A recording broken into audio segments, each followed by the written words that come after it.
Mayor Frank Jackson and the City of Cleveland are committed to keeping your neighborhood clean and green through the use of the city-issued trash and recycling carts. It's safe, convenient, and mandatory. For more information, contact the Cleveland Division of Waste Collection at 216-664-3717.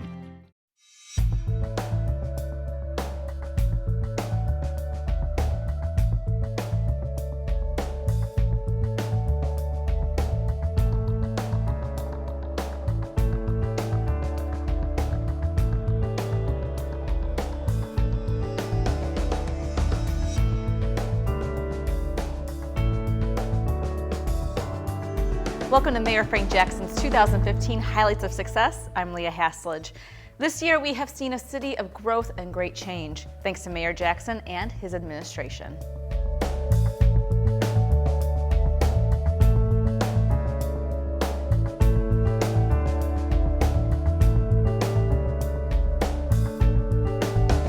Many developments came to life this year, and countless more will be ready just in time for the Republican National Convention in 2016. In terms of just attitude, it's been a tremendous boost because we won.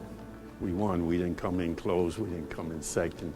We didn't do a great job and didn't win. We actually won.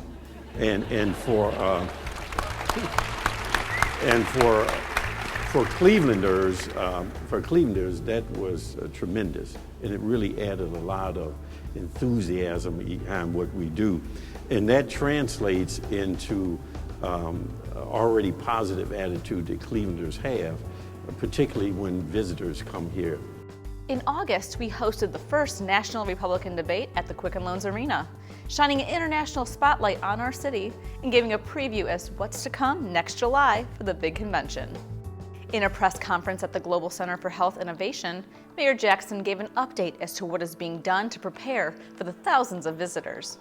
One of the things that we're doing is we have a committee, we call it the 2016 Special Events Committee, and that committee is specifically designed to ensure expedited and maybe in terms of permitting to make things happen in a way that is really smooth.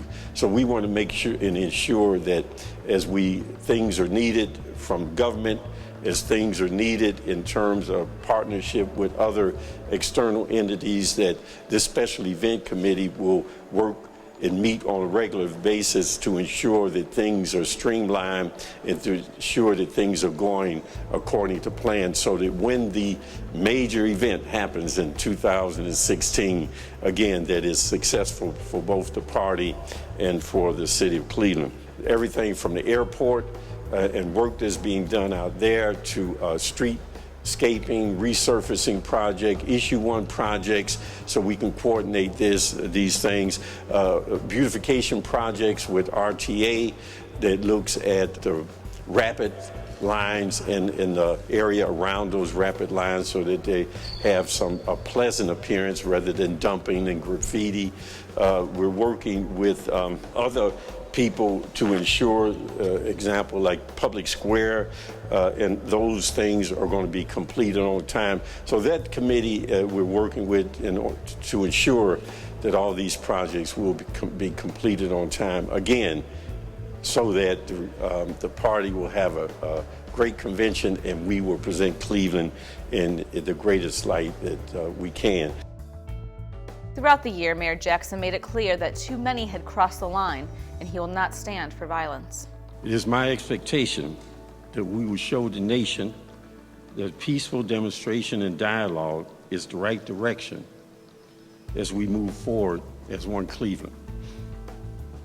We all understand and respect the fact that people have a right to protest and to let their voice be heard. However, while we encourage and support peaceful protests, I want to make sure that those who are here that have a different agenda understand that actions that cross the line, whether by police officers or citizens, cannot and will not be tolerated. What we're finding is that Clevelanders, based on the cooperation we've been getting so far, not only in this case, but in the previous case with the 5-year-old, the Clevelanders believe that people have crossed the line. They believe that they've crossed the line in whatever their issues are and whatever their rationales is, regardless of what they do. There is no explanation or no justification for the loss of innocence. On our road to reform, there are several measures being taken to ensure our safety. Our goal, again, is to create a strong and safe community for both the citizens and the police, and to meet an expectation higher than what is already, that we already have. If we're going to be successful here, we cannot have an expectation that this is good enough. It has to be higher than what we already have, and the outcomes have to be greater than what we already produced. We're here today to announce that the Adams Board under Mr. Dennehan and the City of Cleveland had entered into a MOU that really spells out the protocol and the format and the process and procedures of how do we deal with mental health and crisis intervention. As you know, violence, and particularly gun violence, is a major social issue, not only in Cleveland, but throughout this country. And it is not only creating havoc in neighborhoods, it's also taking the lives of innocent people. So we look forward to every year having these gun buyback programs so that we can take guns out of the hands of people who don't want guns, or out of the hands of someone who may break into somebody's house, or some child who may wind up having access to those guns and use those guns in a way that will result in somebody's harm. It's not just about keeping guns out of children's hands. Keeping kids off the streets and in their school seats is a top priority for Mayor Jackson. Education is the key. It's the key to success. And you have a great advantage over many kids who may be doing well academically but do not have, for the lack of a better term, the life experience that you have. If you're able to blend your life experience with good education and good academic experience, you will have a broader understanding and appreciation of what it takes to be successfwill.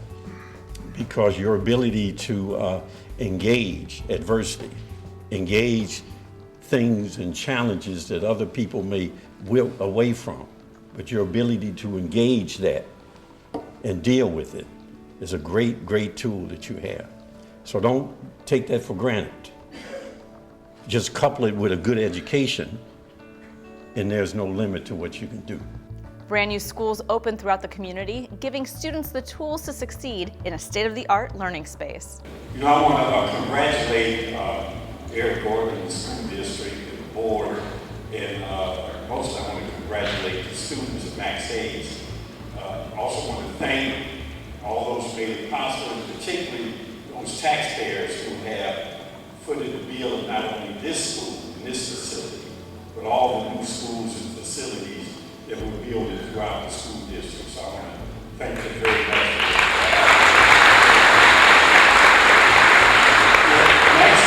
Max Hayes is a school that's been in the forefront of connecting young people with employment opportunities for decades. As was mentioned, I went here, and when I was in the machine shop, and I can remember leaving here and going straight to work after I graduated. And my brother Nicky, he was here in automotive, Anthony was here in electronics.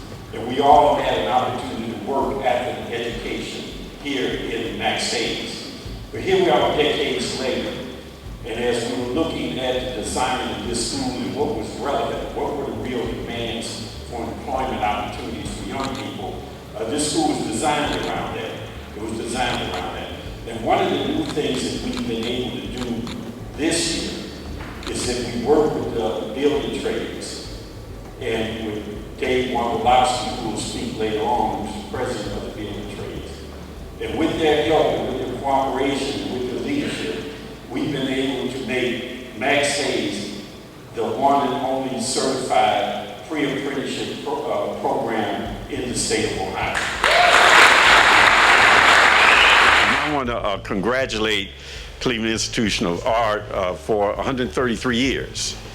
and also congratulate them on their new phase in their existence, in their life.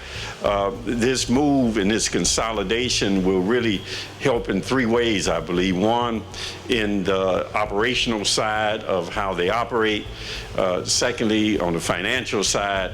And thirdly, and I believe most importantly, the student experience and allowing students to have a greater opportunity to experience their own culture, their own art, their own expression. Art and culture go together. It helps to define us as who we are as a city, community, and people. You know, Case Western Reserve University is in University Circle is a centerpiece, and is one of those key institutions that really causes a lot of things to happen, whether it's economics or research or cultural activity. It's a centerpiece. It's really a driver of many things. And part of what makes them that is you as international students who have chosen this university in the city of Cleveland to where you want to do your education. And what we're asking and what I'm asking is that after you finish your education, did you make another choice about Cleveland? And that is to stay in Cleveland or to have some kind of ongoing connection with Cleveland that will allow you to, if at the minimum, to travel back and forth to wherever you may choose to be back and forth, but ideally to actually make a career, have a life, have a family here in the greater Cleveland area. There's plenty of reasons to stay in Cleveland, and the economic boom is evident everywhere you turn. There are several new places to shop, to stroll, to dine, and to call home, giving plenty of reasons for visitors to come to town and make people want to stay to live, work, and play. They helped us to be able to say to the world that if you come to downtown Cleveland, you make downtown Cleveland your neighborhood where you live, work, play, and do business, that the amenities will be there. And they have shown me that they care about Cleveland because they've invested in Cleveland's future. And they've invested in a way that they see that future and that will encourage other people to do the same. So congratulations to the Geis company and family. Thank you to the planners for your investment in Cleveland's future, and congratulations to Cleveland. What this is and what this means for Cleveland is what Mr. Coyne has said. It is the transformation of Cleveland. As we reinvent Cleveland, as we move Cleveland from where it was to where it will be, this plan will make that happen, and it will make it happen in a physical way. It will help us reach our vision of having a 24-hour city. 24 hours, 7 days a week where this city is alive and where people have a place to be. It will help to promote the downtown neighborhood and have it as a choice of people who want to live, work, and play and do business downtown. It is this type of development that ensures Cleveland's future. We have things that are happening that will capture the moment, and that will be the highlight of the day. But it's things like this that are the practical things of business that will ensure Cleveland's future and ensure that we as a community can be prosperous and that we can allow for others opportunity to be prosperous with us. I can see where this development is really going to be a defining thing for the city of Cleveland. You know, I will say to you that there was a time not too long ago when people debated whether or not Cleveland could develop its waterfront. Well, with this project and with the work that these men and Ms. Rothstein have done, that debate is over with. Now the debate is what is next. What is our infrastructure in order to welcome people to the city of Cleveland? And back in the day, it was a time, as the councilman mentioned, where we had strong ethnic communities that were pretty, they were their own enclaves. And as a result of that, they served as the infrastructure to bring people from their country into the United States and help support them to be successful here. That doesn't exist like it used to exist. So now we have to figure out, how do we create that infrastructure? How do we create it? And the only thing that we can do in that regard to be successful is doing it as a community. Everything that we've done in Cleveland that we have been successful with has been done as a community, an entire community. This innovative approach in how we leverage public dollars and organizations who want to do preservation of not only properties, but a preservation of those property in an affordable way is really significant. And is the kind of approach that really makes Cleveland neighborhood so unique, that we have the opportunity not to do cookie cutter stuff, but to do things in innovative ways that actually benefits people and also fall in line with policies that we have around affordability, green, sustainable, all these kinds of things. For Mayor Jackson and his administration, creating not just a sustainable economy, but a sustainable Cleveland is important. The city saw new recycling programs, waste collection vehicles, fire trucks, snow removal plans, and the Year of Clean Water. Clean water, fresh water is perhaps the greatest asset that we have here in northeastern Ohio in particular, but really throughout this part of the country. And we as a society has not always done good by our fresh water. And as a result of that, we don't have the kind of clean water that we would like to have. But there are many initiatives that are happening with the city of Cleveland, with the sewer district, with the water department. All these things are designed to enhance and to make our water safe and clean and really provide recreational and economic opportunity as a result of that.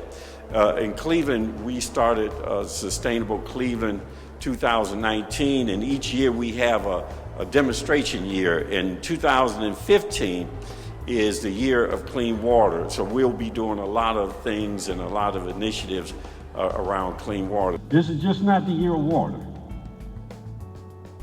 This is a 10-year effort to transform our economy into a sustainable economy that benefits people, that we can make money, we can make profit, we can be friendly to the environment, we can create healthy and happier people, and we can eliminate those social disparities that exist in our present economic social condition.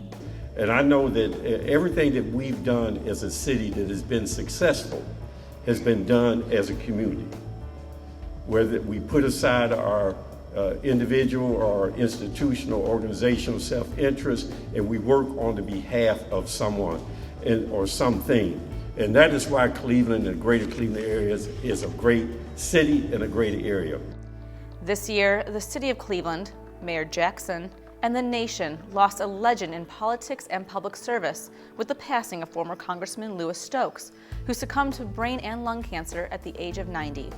Mayor Jackson spoke on the influence Mr. Stokes had on him and for so many. There's not often you get somebody who kind of defines Cleveland for an entire era, you know, the Stokes era.